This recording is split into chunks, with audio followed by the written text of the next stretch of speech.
Hello students. आज हम start कर रहे हैं lecture number 5 of SP second chapter sources of finance में बॉन्ड्स। इसके पहले वाले वीडियो में हम लोगों ने बोरोड फंड स्टार्ट कर दिया था, जिसमें हम लोगों ने डिबेंचर्स और फीचर्स ऑफ डिबेंचर्स किया है। अब हम करने जा रहे हैं bonds, meaning and features of bonds.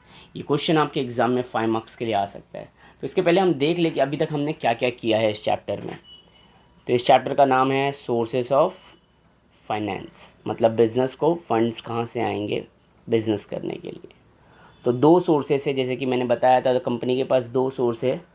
एक तो उनका खुद का ओन फंड और एक borrowed fund. Own fund and borrowed fund. Own fund मतलब कंपनी का खुद का पैसा। इसमें दो पार्ट है, शेयर्स एंड रिजर्व्स। फिर शेयर्स के हम लोगों ने दो पार्ट किए थे, equity shares and preference shares. और इन दोनों के हम लोगों ने टाइप्स पढ़ लिया है, फीचर्स पढ़ लिया है। ये हमारे फर्स्ट और सेकंड लेक्चर में ये पूरा हो गया है। फिर हमने सेकंड लेक्चर में रिजर्व्स भी आपको करा दिया है, 5 मार्क का शॉर्ट नोट्स। मतलब ये ओन फंड हमारा हो गया। फिर हमने स्टार्ट किया था बोरोड फंड। बोरोड फंड में लॉन्ग टर्म और शॉर्ट टर्म। लॉन्ग टर्म में दो पार्ट है, डिबेंचर्स एंड बॉन्ड्स। और शॉर्ट टर्म में public deposit, bank loan, trade credit, loan from institution. तो ये सारी चीज़ें हमने करना है। तो अभी हम क्या कर रहे हैं, हमने हमारे फोर्थ लेक्चर में हमने फीचर्स ऑफ हम डिबेंचर्स देखा था और टाइप्स ऑफ डिबेंचर्स देखा था। इस लेक्चर में हम बॉन्ड्स के बारे में पढ़ेंगे, जो कि फिफ्थ लेक्चर है। तो आइए हम स्टार्ट करते हैं बॉन्ड्स के बारे में। तो सबसे पहले तो यहाँ पे देख के पता चल गया कि bond is an borrowed fund, it is an borrowed capital. Okay, ये एक लोन फंड है और ये लॉन्ग टर्म लोन फंड है। तो सिंपल एक सेंटेंस भी आपका बन जाता है कि bonds is an borrowed capital and long term fund. So according to Webster dictionary, a bond is an interest bearing certificate issued by government or business firm promising to pay the holder a specific amount at a specific date। तो जिस तरह से debenture एक promise था, उसी तरह से bond भी एक प्रॉमिस है, एक सर्टिफिकेट है जिसपे जो गवर्नमेंट इशू करती है या फिर एक बिज़नेस फर्म भी इशू कर सकती है। ज़्यादा करके पहले गवर्नमेंट इशू करती थी बॉन्ड्स, अब प्राइवेट ऑर्गेनाइजेशन और बिज़नेस फर्म्स ने भी इशू करना चालू किया है बॉन्ड्स।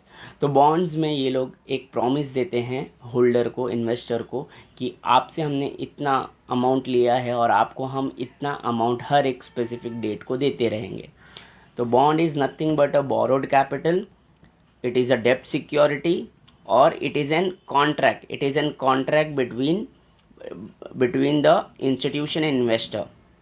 ओके, तो जो इन्वेस्टर बिजनेस में इन्वेस्ट करता है उसको कंपनी फिक्स रेट से इंटरेस्ट देती है और कुछ समय के बाद उसका पैसा भी रीपेमेंट कर देती है। और जो इन्वेस्टमेंट करता है वो कंपनी के लिए क्रेडिटर बन जाता है। क्या बन जाता है? क्रेडिटर। तो यहाँ पे नेचर ऑफ फाइनेंस में आपको लिखना है he is the creditor of the company. Sorry, status of investor में लिखना है is the creditor of the company. Nature में लिखना है कि ये शॉर्ट टर्म है कि लॉन्ग टर्म है। तो most of bonds long term funds के लिए होते हैं, 5 years, 10 years, 25 years and 50 years, 100 years, so on. Bonds के ऊपर रिटर्न में क्या मिलता है? Fix rate of interest. Repayment मिलता है क्या? हाँ मिलता है ना, स्पेसिफिक डेट है इसका रीपेमेंट का। मतलब कंपनी पहले ही बता देती है कि भाई 5 साल के बाद या 10 साल के बाद आप आना और आपके जो पैसे जो आपने इन्वेस्ट किए वो भी लेके चले जाना, और 10 साल तक आपको फिक्स रेट से इंटरेस्ट भी मिलता रहेगा। तो बॉन्ड्स में ज़्यादा रिस्क नहीं है। ओके, तो ये एक सिंपल सा डेफिनेशन याद रखना वेबस्टर डिक्शनरी का। हर बॉन्ड्स का एक मैच्योरिटी डेट होता है, फ्यूचर पीरियड में कंपनी उसको उसके पैसे वापस कर देती है। तो ये एक रिस्क फ्री इन्वेस्टमेंट है इन्वेस्टर के लिए। ओके, और उसको फिक्स रेट से इंटरेस्ट मिलता है और कैश में मिलता है, और मतलब रीपेमेंट एंड ऑल कंपनी दे देती है एक फ्यूचर पीरियड में। तो ये 4 ही फीचर्स है, याद रखना। 5 मार्क का ये शॉर्ट नोट्स है कि explain the short notes on bonds.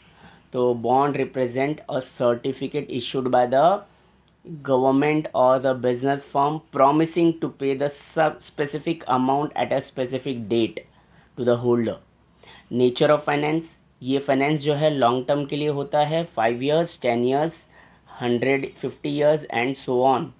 Status क्या है इन्वेस्टर का? Investor is the creditor of the company. Bond holder को रिटर्न में क्या मिलता है? इंटरेस्ट. ओके.